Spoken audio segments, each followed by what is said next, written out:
guru-guru kita dan orang tua kita ditradisikan untuk membaca ayat kursi.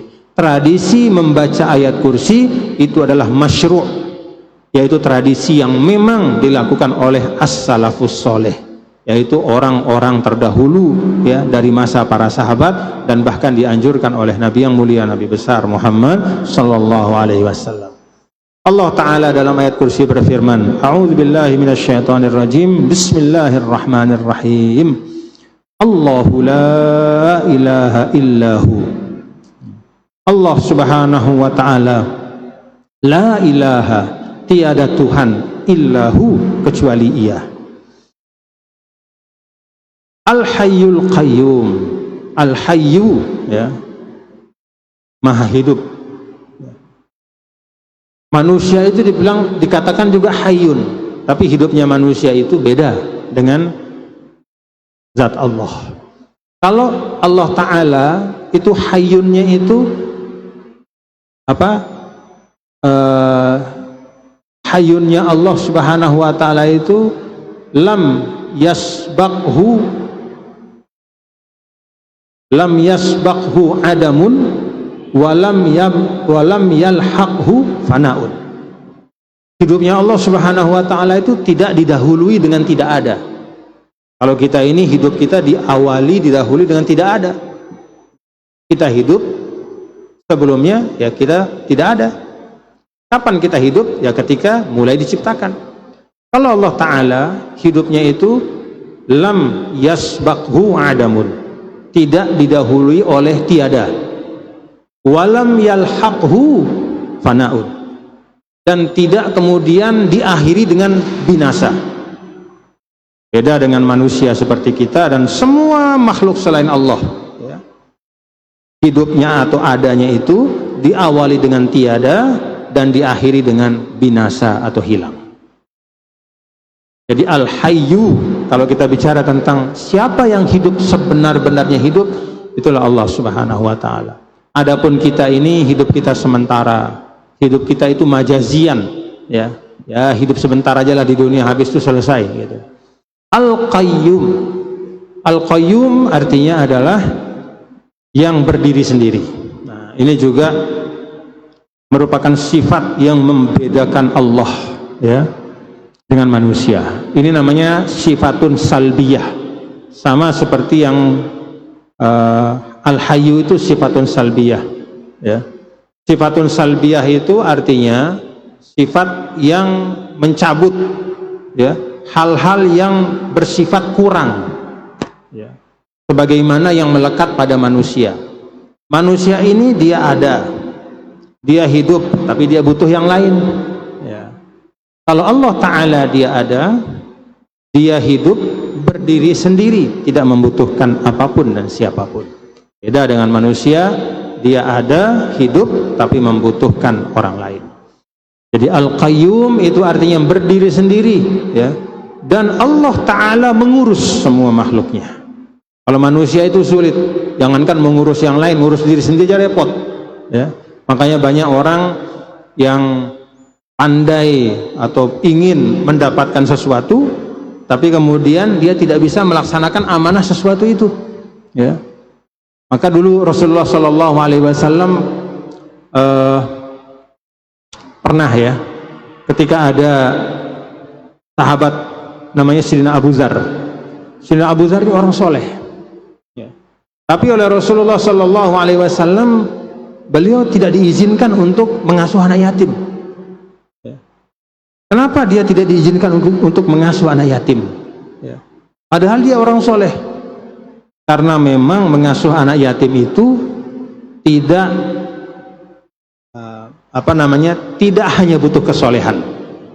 Mengasuh anak yatim itu butuh kelapangan, butuh kesabaran, butuh amanah, butuh keteguhan, macam-macam yang diperlukan ya. Maka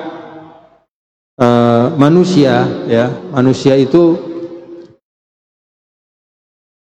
sebagian besar termasuk kita ya, termasuk kita itu banyak sekali memiliki kelemahan ya untuk mengurus orang lain, apalagi mengurus orang lain mengurus diri sendiri pun kita membutuhkan pertolongan dari orang. Siapapun kita. Al-Hayyul Qayyum, Allah Ta'ala Maha Hidup, berdiri sendiri dan mampu mengurus seluruh makhluknya. La ta'khudhuhu sinatun wa la naum. La ta'khudhuhu, tidak terkena Allah Ta'ala itu dengan sinatun. Sinatun itu awalun naum, ngantuk. Awal dari tidur itu namanya ngantuk, itu sinah. Wala naum, dan tidur. Allah Ta'ala tidak terkena dengan sedikit pun yang namanya ngantuk dan tidur. Nah, di sini bapak-bapak saudara, ungkapan ini adalah tanzihun, ya, tanzihullahi azza wa jal min kullin naqais. Jadi bagian ayat ini adalah gambaran dari bersihnya Allah dari setiap segala macam kekurangan yang selalu ada pada manusia. Kapan kita ngantuk? Kalau capek. Kerja pagi, begitu siang mulai ngantuk. Tadi misalnya kita pas sholat Jumat, ya, sholat Jumat tuh nggak tahu kenapa kita cepat ngantuk, ya. Apalagi kalau dengar khotib, begitu naik khotib, kok cepat sekali rasanya ngantuk kita. Itulah kita manusia, ya. Cepat, ya. Atau kita duduk di pengajian, atau kita istirahat atau berada setelah 2-3 jam bekerja, itu ada sinah, ada rasa kantuk. Kalau berlanjut kantuk itu jadi tertidur, gitu ya. Itu adalah min amaratid dha'fi wal ajzi. Kata ngantuk dan tidur itu lekat dengan lemah dan lelah. Maka di sini Allah dinafikan, Allah itu tidak ada sedikit pun namanya ngantuk, apalagi tidur. Artinya apa? Allah tidak pernah lelah dan lemah mengurus semua makhluknya.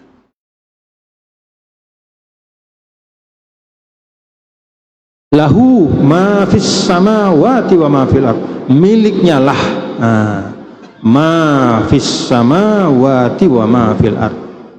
Apa saja, segala sesuatu fis samawat, yang ada di seluruh lapisan langit, wa ma fil ard, dan apa yang ada di bumi. Bagian dari ayat ini, bapak-bapak saudara, kalau sebelumnya itu menafikan segala bentuk lelah dan lemah yang merupakan sifat dari makhluk, maka di ayat ini Allah menetapkan kepemilikan yang mutlak pada zatnya. Jadi kepemilikan yang mutlak atas segala sesuatu di bumi Allah, di langit, itu hanya milik Allah. Kalau saya, kepemilikan saya terhadap apa yang saya punya itu kepemilikan sementara. Kalau dalam istilah Al-Quran itu mustakhlafun, dititipin sebentar. Makanya ketika Allah meminta kita wa anfiqu mimma ja'alakum mustakhlafina fi, bapak-bapak, infakkanlah harta sebagian dari yang dititipkan. Jadi di situ ditegaskan yang dititipkan, supaya jangan kita mengatakan ngapain saya mau berinfak. Maka langsung ditegaskan di ayat itu, infakkanlah harta yang bukan kamu sebenarnya yang punya, cuman dititipin aja, cuman dititipin sebentar. Saya yang punya sebenarnya, kata Allah, kamu saya titipin, dan perintah saya tolong kasih sebagian dari yang saya titipkan kepada orang-orang miskin fakir. Masa kita nggak mau? Su'ul adab kita, ya. Su'ul adab. Kita dititipkan sesuatu, lalu yang menitipkan itu mengatakan, tolong ya, ini saya titipkan, nanti kasih si A, si B. Kita nggak punya hak mengatakan nggak mau saya kasih, bukan punya kita. Hakikatnya dari Allah. Nah di sini disebutkan lahu ma fis samawati wa ma fil ard. Nah kenapa di sini disebutkan kata as-samawat dalam bentuk jamak, sedangkan kata al-ard dalam bentuk tunggal? Karena memang bumi ini cuma satu, sedangkan yang namanya lapisan langit itu tidak terhitung oleh manusia. Jadi istilah sab'a samawat, 7 lapis langit, itu kalau dalam bahasa Arab, ya, as-sab'u litakthir. Jadi kalau gunakan kata 7 itu untuk menunjukkan banyak. Seringkali orang Arab kalau menggunakan kata 7 itu bukan menunjuk kepada angka,